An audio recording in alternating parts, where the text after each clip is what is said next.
Мәтін сұрақтарын оқығаныңызды, түсінігіңізді айтуды әдетке айналдырған болсаңыз, мәтін сұрақтарын шешу сізге қиындық тудырмайды. Емтиханға дайындық барысында кітап оқуды қолға алу қажет, және оны уақытты жоғалту деп ойламау керек. Кітап оқу сіздің түсіну және тұжырымдау қабілетіңізді дамытқандықтан, тек мәтін сұрақтарды ғана емес, барлық пәндерден сізге көмекші болады. Әрбір істің жеңіл жолы бар. Мәтін сұрақтарының жеңудің қандай жеңіл жолдары бар? Менің қазір сол туралы айтатын боламын. Бірінші әдіс. Мәтінге байланысты сұрақтың берілген тапсырмасынан бастау.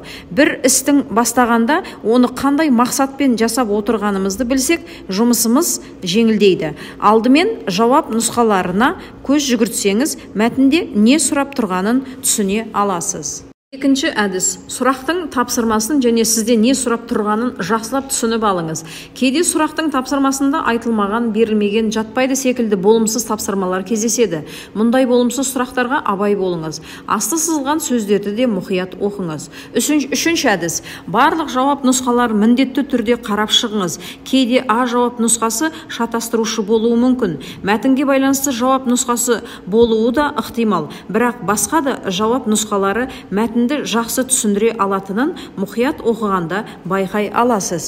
Төртінші әдіс. Сұрақтарды өзіңіздің ыңғайыңызға қарай емес, сұрақта сізден не сұрап тұрғанына қарай тұжырым жасаңыз. Мәтіндегі ойды түсінбеуіміз мүмкін, бірақ сізден не сұрап тұрғанын маңызды, себебі сұралған тапсырмалар мәтінде айтылғандар болып табылады.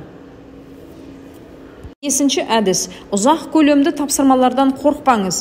Сұрақтың ұзақтығы мен қиындығы көбінесе бірдей емес. Беттің жартысын алатын сұрақтар басқаларға қарағанда әлдеқайда жеңіл болуы мүмкін.